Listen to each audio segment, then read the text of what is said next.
자, 이번에는 한발입니다. 한발은 오늘 저는 2차 전지로 가겠습니다. 2차 전지 반등을 좀 놓고 보고 싶은데 그중에서 뭐 에코프로 시리즈들이 가장 선두권이긴 합니다만 오늘은 에코 앤 드림. 에코프로하고는 직접적인 뭐 지분 관계는 없습니다만 사명이 좀 비슷하긴 하죠. 이 92&D라고 하는 회사였고요. 이 양극재 전구체로 대변되는 그런 회사입니다. 유미코어라는 회사가 이제 전 세계 한 30년 동안은 양극재 전구체에서는 거의 월드와이드 탑이었는데 일본의 스미토모 메탈 마이닝 뭐 SMM이라고 하는 회사하고 1, 2위를 좀 양분해서 나눠져 있고. 근데 최근에 우리나라의 에코프로 BM하고 LG화학이 양극재 시장을 치고 올라갔죠. 양극재는 현재 춘추전국 시대인데 에코프로 BM이 상당히 돋보이는 건 사실입니다. 하지만 이제 유럽향으로 유미코어의 양극재를 공급하는 이 에코 앤 드림은 사실 저기 나와 있습니다만 CRMA 유럽의 핵심 원자재법에 직접적인 수혜가 된다. 유미코어가 전구체를 중국에서 한 70%를 조달하다가 이 CRMA법이 이제 곧 발현이 되면은 공급망을 바꿔야 되는, 재편해야 되는 그런 당면 과제에 있습니다. 그래서 우리나라에 이제 이 에코앤드림과 5년 동안 차세대 양극재 공동 개발 계약을 체결했고 관련 제품을 독점 공급하기로 합의를 했고 에코앤드림은 그래서 증산을 했습니다. 5,000톤 규모의 캐파 증설을 마쳤고 시운전도 끝났다고 합니다. 2025년까지는 이 공장을 또 추가해서 한 2만 톤 정도 추가 증설? 그러면 총 2025년도 2만 5천 톤인데 이 양극재가 킬로그램당 한 2만 원 정도 현재 시세를 한다 그래요. 그럼 대충 환산해도 환산 매출액은 5천억 원 수준, 현재 시가총액은 3천억 원대. 그걸 반영해서 최근에 주가가 한번 확 치고 갔어요. 근데 좀 빠르게 올라갔죠. 그러다가 확 밀렸어요. 그러니까 주가가 무슨 파도처럼 올라갔다 내려갔는데 지금 너무 내려온 상태다. 네, 이렇게 판단하고 있습니다. 그 2차 전지 셀 원가 중에 가장 큰 비중을 차지하는 것은 양극재입니다. 양극재가 한 45% 정도. 양극재 원가의 60%를 차지하는 게 이게 전구체라는 개념인데, 전구체는 특히 이제 많이 들어보셨던 삼원계, 뭐 NCA, NCM, 니켈, 코발트, 알루미늄, 니켈, 코발트, 망간 이것의 약간 슬러리 상태로 되고 그런 전구체를 이제 그 유미코어가 받아서 수산화 리튬 같은 것들을 섞어가지고 양극재를 만들고 양극재를 이제 셀 업체한테 넘기면은 셀 업체는 그 반죽 덩어리를 가지고 이제 동알박, 알루미늄 박에다가 싹 발라가지고 그게 약간 습식 상태거든요. 반죽이기 때문에. 그러니까 밀가루 반죽을 생각하시면 돼요. 밀가루 반죽 안에 보면 물도 배합비율을 넣어야 되고 뭐 소금, 설탕 이게 비율이 다 다르잖아요. 그럼 반죽이 나오면은 그 반죽 가지고 만들 수 있는 것도 칼국수도 있고 아니면은 뭐 좋아하시는 뭐 면류 다른 것들도 있죠. 그리고 뭐 만두 같은 것도 그러니까 만들기 나름이라는 얘기예요. 그러니까 제가 지금 말씀드리는 2차 전지의 어떤 그런 과정을 좀 비교해 드린 건데 자, 하여튼 전구체라는 것이 상당히 중요한 포인트인 건 분명하고 그 기업으로 에코앤드림은 독보적으로 사실 위치해 있는데 주가 너무 많이 떨어졌으니까 반등 타이밍이다 이렇게 생각해서 브리핑을 좀 빠르게 해드렸습니다. 자, 우리 또 생각을 확장해 보려면 MBN골드 김명민 매니저의 아이디어가 필요합니다. 어서 오세요. 네, 반갑습니다. 네. 아우 2차 전지 얘기하려면 우리 배터리 아저씨 네. 모셔야 되는데 네. 그만큼의 실력은 제가 안 되고 하여튼 대충 숨 잡아서 자 2차 전지 지금 정확하게 잘 설명해 주신 것 같은데요. 비율을 이제 밀가루 반죽하는 거에 해주셨잖아요. 어차피 이제 이게 반죽해가지고 이제 찌고 그 쪄낸 걸 가지고 이제 그 패키징하는 네. 그게 이제 2차 전지 이제 배터리 셀 제조하는 과정이라고 이제 생각하시면 되기 때문에.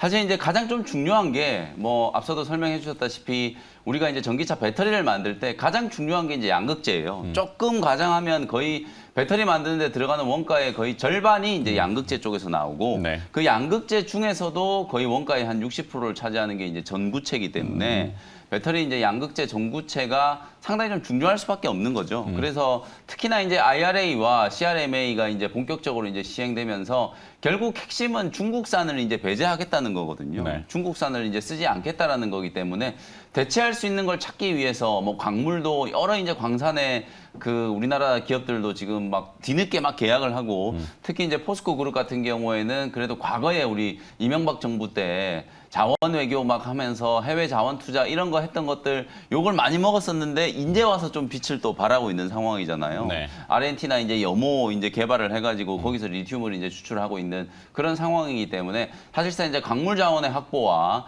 배터리에 들어가는 핵심적인 어떤 원재료의 수급 이런 것들을 이제 또 내재화할 수 있는 게 상당히 좀 중요한 거죠.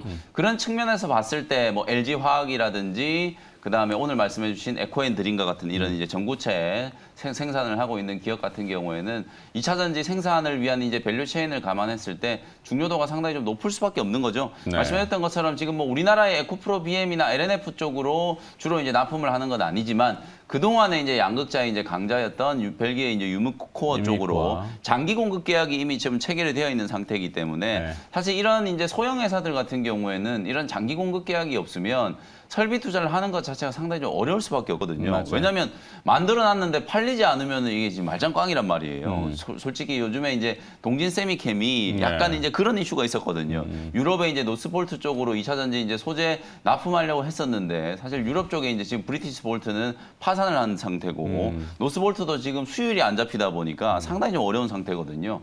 그러다 보니까 이게 열심히 연구 개발해가지고 우리가 소재 하나 개발하려고 하면 막대한 자금을 이제 투여를 해가지고 연구 개발을 해야 되는데 정작 이제 생산을 할 수 있는 기술 개발은 끝났는데 사갈 사람이 없다는 거거든요. 네. 그런 측면에서 봤을 때는 장기 공급 계약이 이제 체결이 좀 되어 있는 상태이기 때문에 안정적인 어떤 설비 투자와 향후의 이제 매출 인식까지도 기대를 분명히 좀 해볼 수 있는 거죠. 네. 다만 이제 주가는 최근에 뭐 에코앤드림뿐만 아니라 다른 이제 2차 전지 소재 종목들이 뭐 고점 대비해서 상당히 좀 조정을 좀 많이 받았어요. 에코앤드림도 거의 40% 가까이 이제 조정을 좀 받다가 어제도 거의 뭐 한 2주 만에 상승 전환에 성공을 해가지고 간신히 이제 3만 원대 이제 지지를 받으면서 반등이 이제 성공을 좀 한 상태이기 때문에 3월 이후에 올라갔던 걸 거의 대부분 다 이제 조정을 받으면서 밀어낸 상태이기 때문에 이제 새로 좀 출발한다.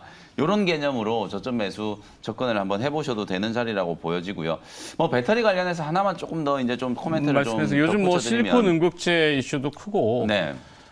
그래서 관련 기업으로 뭐 나노 신소재 네. 또 있고 뭐 JO라는 기업도 신규 상장된 네, 맞습니다. 기업이지만 뭐 주목받고 JO도 뭐 지금 뭐 없어서 못 판다 뭐 이런 분석도 나오고 있고 실리콘 응급제가 이제 본격적으로 도입되기 시작하면 가장 좀 중요한 게 또 CNT 도전제 그렇죠, 그렇기 CNT 때문에 도전제. 나노 신소재가 이제 주목을 좀 받고 있는 거고 그러니까 2차 전지에 이게 믹싱 들어가서 들어가는 첨가제하고 네. 뭐 복잡다단하게 많아요. 네. 그러니까 아까 제가 이제 밀가루 반죽을 말씀드렸지만 밀가루 생산국은 전국에 전 세계에 뭐 우크라이나도 얘기 많이 나오고 네.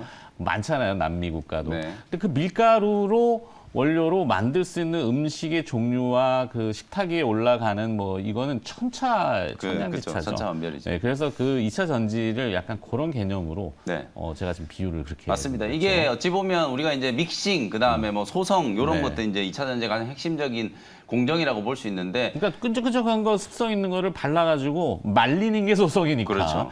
그다음에 그 이제 양극판이 나오면 그거를 둘둘 감을 거냐 네. 아니면 이렇게 이런 쌓아 식으로 올릴 스태킹할 거냐, 거냐, 스태킹할 거냐, 뭐. 그다음에 그걸 어느 봉지에 담아서 이제 뭐 사각형으로 할 거냐, 원통형으로 원통으로 할 할 거냐, 거냐, 뭐 파우치형으로 파우치형이 할 거냐. 뭐 이런 거죠. 그렇죠. 그래서 사실 이제 말씀드린 것처럼 강물 자원을 어떻게 이제 지지고 볶고 해가지고 잘 섞어내어서 이게 이제 출력을 좀 강하게 만드는 거. 그게 이제 배터리 기술 핵심이라고 보면 양극재가 이제 그만큼 또 중요할 수밖에 없는 거거든요. 특히 우리나라 이제 양극재 기업들이 이제 에코프로 BM이나 LNF나 이런 기업들이 사실 전 세계에서 거의 뭐 유일무이하게 지금 하이니켈 사실상 이제 우리가 구반반 이렇게 얘기 많이 네네네네. 하잖아요. 네.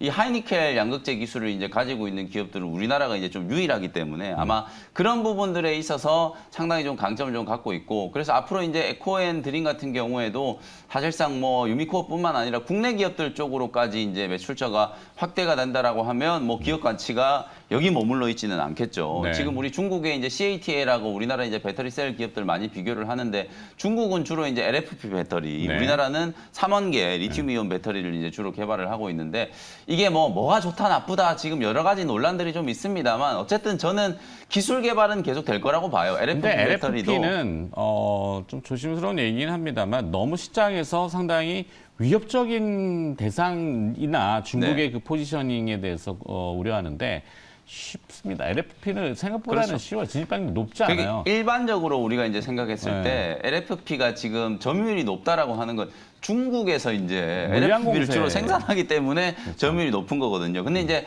딱 하나 그냥 중요하게 여러분들이 생각해 보시면 되는 게 그냥 에너지를 저장하는 우리가 배터리라는 게 결국 에너지를 저장했다가 자동차를 굴리는데 쓰는 거잖아요. 그렇죠. 네. 그럼 똑같은 이제 무게로 이제 배터리를 생산을 했을 때 에너지가 얼마나 저장되는지를 보면 LFP하고 이 3원계 리튬이온 배터리가 어마어마하게 차이가 크거든요. 거의 7, 80% 이상 이제 차이가 나기 때문에 가뜩이나 무거운데. 네, 기술적인 성능으로 봤을 때는 당연히 이제 앞으로 3원계 배터리가 더 발전을 할 수밖에 없다라고 보여지거든요. 그러니까 이제 또 중국에서는 리튬은 비싸지 않느냐 이러면서 이제 나트륨 이온 배터리 개발한다 그러고 그러니까 리튬 대신에 이제 나트륨을 써야 된다 이런 얘기까지 나오고 있는 상황인데요. 이렇게 또 생각하시면 돼요. 그 중장비 중에 우리 도로에 가끔 보면은 지게차 같은 네. 것들이 움직이죠. 네. 지게차하고 우리 상용차, 승용차하고 경주하는데 LFP 배터리는 무거워서 지게차 네. 수준이라는 거예요. 그렇죠. 그걸 속도를 어떻게 내냐는 관건이죠. 물론 지게차도 밟으면 다 하겠죠. 네. 근데 비교가 안 되잖아요. 맞습니다. 그래서 네, 이제 좀 그렇게. 우리가 보통 이제 배터리의 성능을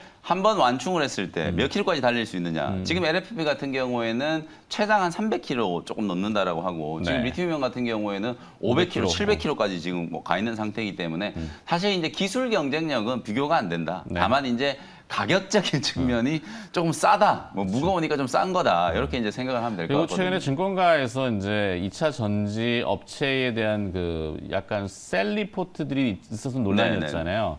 근데 그 내용을 꼼꼼히 읽어보면은 방향성이 틀리다라고 얘기하는 건 아니에요. 주가의 속도가 너무 빨라다. 너무 빨리 올라갔다. 그 얘기만 한 거지. 지금 속도를 이제 줄였잖아요. 그러면 이제 여기서 뭐 다시 달린다라는 건 아니지만 네. 서서히 이제 관심을 또 기울일 만하다. 저는 진짜 지금 말씀이 정말 좀 뼈 때리는 말씀이라는 생각이 아니, 좀 뭐. 드는 게 사실 이제 그래요. 갑자기. 우리가 전기차 종목들, 소재 종목들 같은 경우에 특히나 지금 현재 밸류에이션이 아니고 3년, 5년치 거를 거의 지금 땡겨가지고 밸류에이션을 지금 매기고 네, 있는 네, 상황이잖아요. 그런데 이제 주가가 너무 급격하게 이게 재평가가 되다 보니까 물론 이제 연초 이후에 방금 저희가 이제 말씀 나눴던 이런 내용들 전기차 이제 배터리 어떤 공급망 측면에서 우리나라 기업들의 어떤 포지션이 상당히 좀 중요해졌다. 특히 미국이 이제 IRA를 이제 본격적으로 시행을 하면서 대안이 될 수 있는 거 우리나라 기업들밖에 없기 때문에 네. 그런 측면이 주가에 너무 빠르게 지금 반영이 됐다는 거거든요.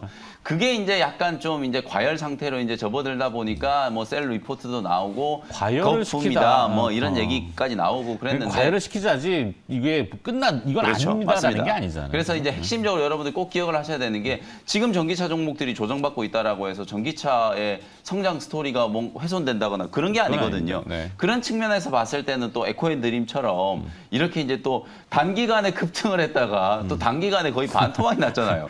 그럼 이런 종목들 같은 경우에는 또 옥석 가리기를 좀 해가지고 좀 조건을 좀 한번 해볼 수 있지 않겠는가 그런 관점이고 그럼 굳이 또 에코앤드림뿐만 아니라 다른 배터리 이제 소재 기업들 중에서도 분명히 이제 가격 조정이 좀 충분히 진행이 된 기업들이 있을 테니까 그런 기업들에 이제 서서히 좀 관심을 가질 시점이 아닌가. 결국 시장의 투자 심리가 또 살아나면 또 배터리 소재 기업들이 또 움직일 수밖에 없기 때문에 네. 그런 관점으로 이제 이해를 해보시면 좋을 것 같고요.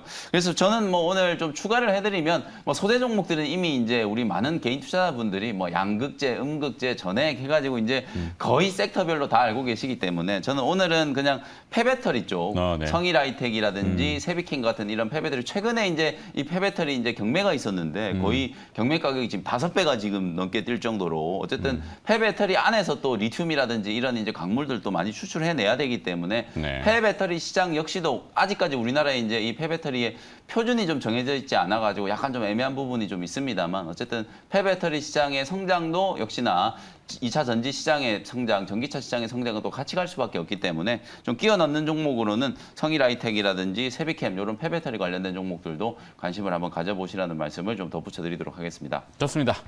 자, 배터리 얘기 좀 2차 전지 해봤고 거기 네. 관련 기업으로 저는 오늘 에코앤드림 그다음에 김영 매니저는 확장으로 세비캠 네, 세비캠 이렇게 하겠습니다. 정리하고 김영 매니저의 오늘 선택 또 네, 들어봐야죠. 오늘 어제에 이어서 또 저는 또 제약바이오 종목을 하나 좀 준비를 해왔어요. 뚝심 있게. 네, 어제 한올바이오 파마가 괜찮았죠. 그리고 오늘은 이제 의료기기 관련된 쪽에서 이오플로우라는 종목을 좀 소개를 좀 해드리도록 혈당 하겠습니다. 네. 사실 이제 어저께 막 디알텍 같은 종목이 장중에 막 상한가까지 막 급등을 하고 최근에 이제 클래시스라든지 이런 의료기기 관련된 종목들이 시장에서 되게 이제 주목을 좀 많이 받고 있는데 사실은 실적이 아주 좋기 때문에 이제 주목을 받는 거거든요. 근데 이제 아쉽게 오늘 제가 소개해드리는 요 이오플로우는 웨어러블 이제 의료기기를 만드는 기업이긴 하지만 실적이 썩 좋진 않아요. 다만 이제 우리 이제 1분기 실적 시즌 다 끝났잖아요. 네. 이제 실적은 조금 접어두고 다시 한번 이제 좀 성장에 대한 이제 그림을 좀 그릴 수 있는 종목들 쪽으로 주목을 좀 해본다라는 관점에서 이오플로우를 소개를 좀 해드리도록 하고요.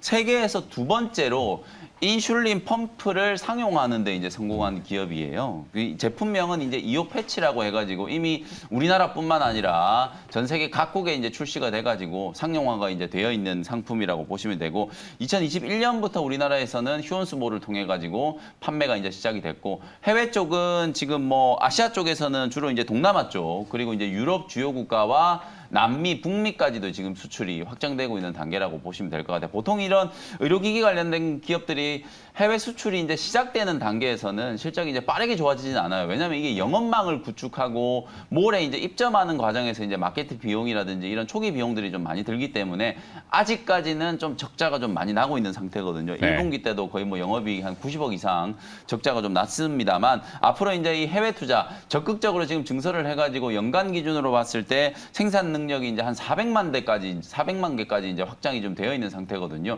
요걸 매출액 기준으로 환원을 하면 1,500억 정도 지금 되는 매출액이기 때문에 사실 이 증산에 대한 생산 능력 이제 확장에 대한 이제 부분들이 올해 하반기 때부터 이제 좀 가시화되기 시작하면 빠르면 이제 내년 정도면 흑자 전환에도 분명히 좀 성공할 수 있는 의료기기 기업이다. 이렇게 이제 말씀을 좀 드리도록 하고요. 아무래도 이제 당뇨가 요즘에 이제 워낙 좀 성인병 중에 좀 일반화되고 있는 병이고 네. 당뇨병이 제2 당뇨병에 이제 좀 걸리시는 분들이 워낙 좀 많기 때문에 시장의 어떤 성장 가능성적인 측면에서 봤을 때도 충분히 좀 긍정적인 부분은 좀 있다. 이렇게 이제 말씀을 드릴 수 있을 것 같고요. 차트 보면서 이제 가격 전략 마무리를 좀 해드리도록 하겠습니다. 지난 2월 달 3월 초까지 한 29,000원, 3만 원 근처까지 이제 상승 파동이 한번 진행이 좀 됐고요. 그 이후부터는 주가가 지금 아주 좁은 이제 박스권을 지금 계속 움직이고 있는 상황이거든요.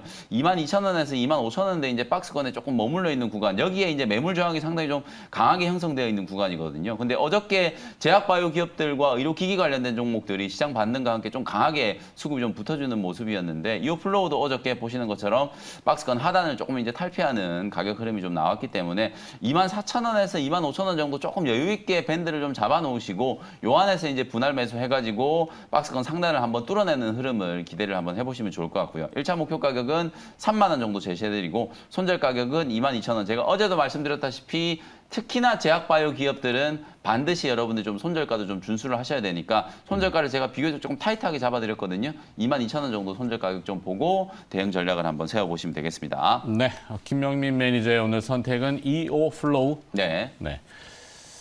혈당 관리 잘해야 됩니다. 네. 특히 이제 또 저희가 이제 또 식습관이 또 네. 고기도 많이 먹고 기름진 거 많이 먹고 이러다 보니까 살이 쪄가지고 네. 사실 커밍아웃을 하자면 저도 이제 혈당 조절이 잘 안 돼가지고 네. 혈압, 고지혈, 네. 혈당. 네. 네. 화이팅. 네, 화이팅. 네. 김영민 매니저였습니다. 고맙습니다. 감사합니다.